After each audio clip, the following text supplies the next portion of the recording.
बाबा जी की प्यारी साध संगत जी, राधा स्वामी जी। प्यारी साध संगत जी, आज की जो साखी मैं आपको सुनाने जा रही हूँ, यह साखी बहुत ही प्रेरणादायक है। इसको सुनकर आप हैरान रह जाएंगे कि कर्म किस तरह अपना हिसाब लेने आता है। साध संगत जी, साखी बहुत ही प्यारी है, तो कृपया इसे पूरा सुने जी। संगत जी, एक बार की बात है कि एक गांव में एक किसान रहता था। किसान का एक छोटा सा खेत था जिसमें वह हल चलाकर अपना गुजारा करता था। उस किसान के पास एक बैल था। एक बार जानवरों में कोई बीमारी फैली जिसके कारण उसका बैल मर गया। किसान ने गांव के साहूकार से पैसे उधार लेकर एक बड़ा ही हट्टा कट्टा बैल खरीदा, लेकिन दुर्भाग्यवश वह बैल अड़ियल निकला। वह बैल थोड़ी दूर चलता और बैठ जाता। किसान उसकी इस आदत से बहुत परेशान हो गया।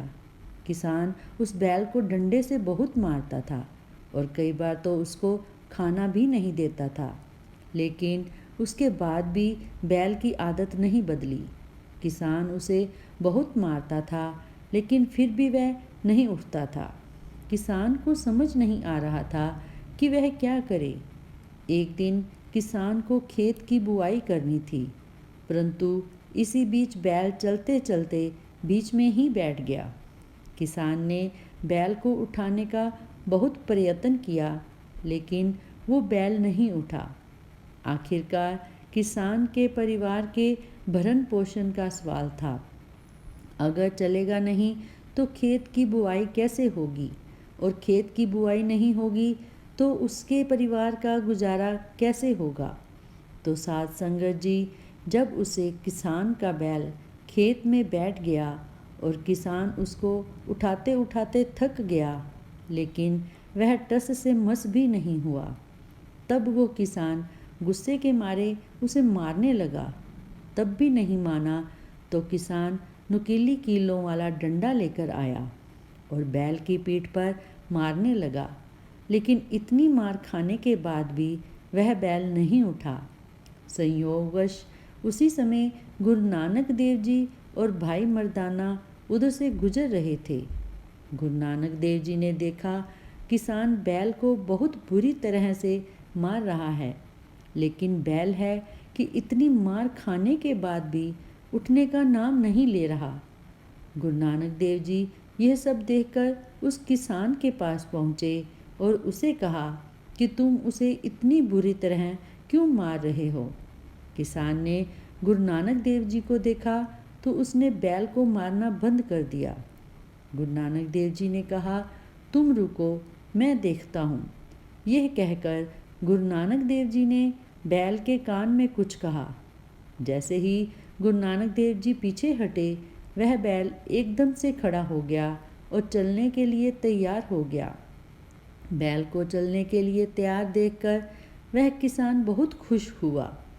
किसान ने गुरु नानक देव जी के चरणों में माथा टेका और पूछा कि आपने बैल के कान में ऐसा क्या कह दिया जो बैल एकदम से उठकर खड़ा हो गया।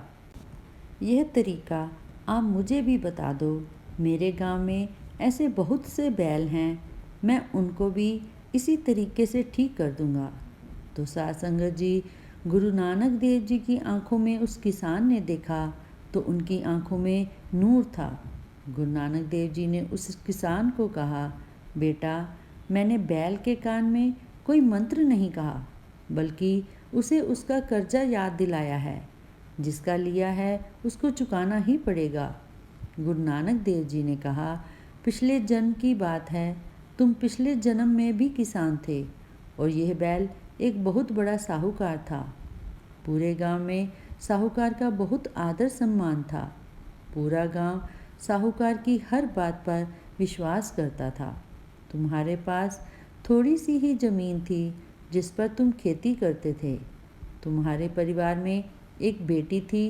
तुम अपनी बेटी की शादी के लिए थोड़ा बहुत पैसा साहूकार के पास जमा करते थे।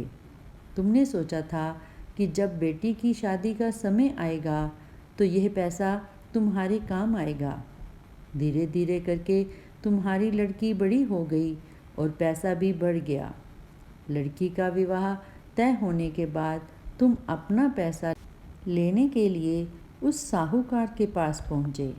तुमने साहूकार से अपना पैसा वापस मांगा और कहा, मैंने अपनी बेटी का विवाह पास के गांव में एक अच्छे घर में तय कर दिया है, इसलिए अब मुझे पैसे की ज़रूरत है। तुम्हारे पैसे हो गए थे, इसलिए पैसा देकर साहूकार की नीयत खराब हो गई और उसने पैसा देने से इनकार कर दिया। तुमने साहूकार के आगे बहुत विनती की, लेकिन उसने तुम्हें डांट फटकार कर वहाँ से भगा दिया। तुम दुखी मन से घर वापस आ गए। तुमने गांव के लोगों से भी बात की, लेकिन किसी ने भी तुम्हारी बात पर विश्वास नहीं किया, क्योंकि सभी लोग साहूकार को बहुत मानते थे। उनको यह भी विश्वास था कि तुम्हारे पास इतने पैसे कहाँ से आ सकते हैं, इसलिए तुम्हारी गांव में एक न चली। तुमने तो किसी न किसी तरह से कर्जा लेकर अपनी बेटी का विवाह कर दिया, लेकिन साहूकार अपने कर्मों की वजह से बैल की योनि में आ गया और तुम इस जन्म में फिर से किसान बन गए। साहूकार ने पिछले जन्म में बेईमानी करके खूब धन जुटाया था।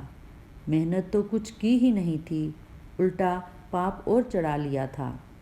इस कारण साहूकार को बैल की योनि में आना पड़ा।